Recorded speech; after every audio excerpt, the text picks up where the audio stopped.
Rebonjour sur Village Semences avec le groupe France Agricole. J'ai désormais le plaisir d'accueillir Gab, dessinateur de presse agricole et viticole et autres.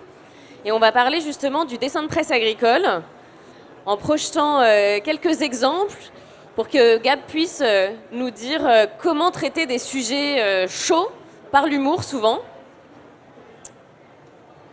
Mais je sais pas.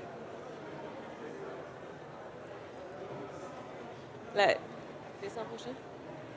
Continue. Pardon. Alors, ça c'est un premier dessin qui traite d'agripreneur, d'un livre qu'on a présenté tout à l'heure et qu'on va représenter par la suite. Gab, est-ce que vous pouvez nous parler un petit peu de ce dessin ?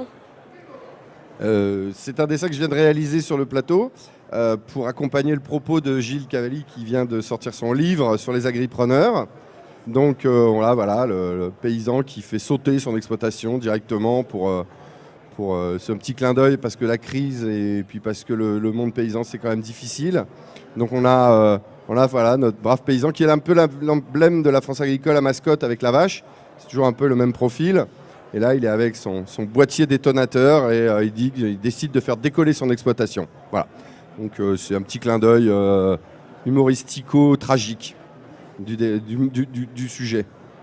Je ne sais pas si on va pouvoir projeter un autre dessin de vous, mais c'est vrai que vous avez toujours un petit peu ce ton décalé ce que vous avez dit, humoristico-tragique, vraiment. Vous pensez que pour faire passer des messages, ça marche ?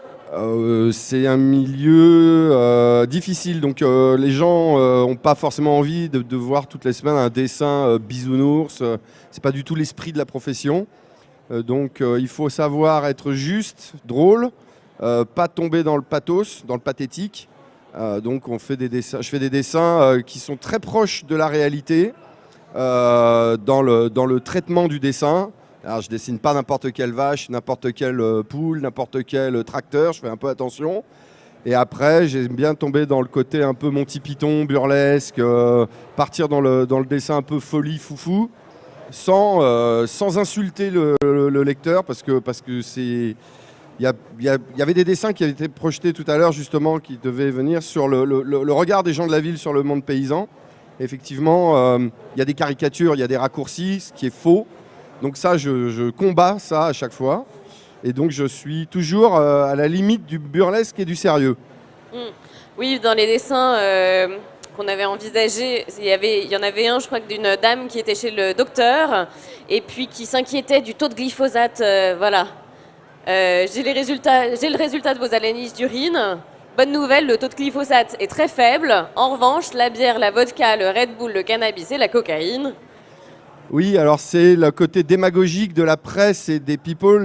Il y a récemment des gens qui sont allés faire des analyses d'urine, des chanteurs, des stars, des people, pour montrer qu'ils avaient ou pas des glyphosates dans le sang, sans en général maîtriser complètement le sujet et en faisant évidemment des grands titres dans la presse people. Et je trouvais que c'était un peu regarder la paille dans l'œil du voisin avant de s'occuper de la poutre qu'on a dans le sien, comme toujours.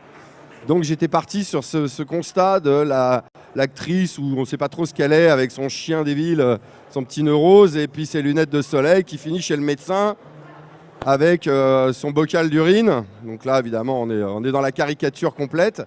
Mais dans le dessin, on n'est pas si éloigné que ça. Donc écoutez, voilà, vous vous occupez de vos affaires, laissez-nous nous occuper du milieu qu'on connaît et ne donnez pas de leçons, quoi. Ouais. On va regarder un autre dessin, si possible, sur un autre sujet. Alors celui-ci s'appelle « Savoir s'entourer ». On voit l'agriculteur au milieu, très bien entouré de messieurs en cravate. Est-ce que vous pouvez nous en dire deux mots ? Alors c'est un dessin pour un article dans Le Lien Horticole, en l'occurrence, qui fait partie du groupe France Agricole, ce journal. C'est un article pour les jeunes ou les entrepreneurs agricoles, les agripreneurs, puisque c'est le terme évoqué en ce moment, où il y a tout et rien pour partir dans les orientations différentes pour s'installer. Et vous avez toujours des bons conseillers partout qui vont vous expliquer comment vous devez manager. Mais fondamentalement, quand vous êtes sur vos exploitations, vous êtes seul, maître de votre maison, maître chez soi. Et vous avez beau embarquer dans votre petite barcasse des tonnes et des tonnes de gars qui vont vous dire d'aller par-ci, par-là. À l'arrivée, c'est quand même vous qui prenez la décision finale de savoir ce qu'il faut faire le mieux pour vous, vos enfants et l'avenir de votre exploitation. Donc on a voilà, cette petite allégorie de type en costume, cravate, avec notre bon agriculteur qui rame sur son petit bateau. Donc ça résumait bien la situation. Je vous remercie beaucoup, Gab. À très vite et bon salon. Merci beaucoup.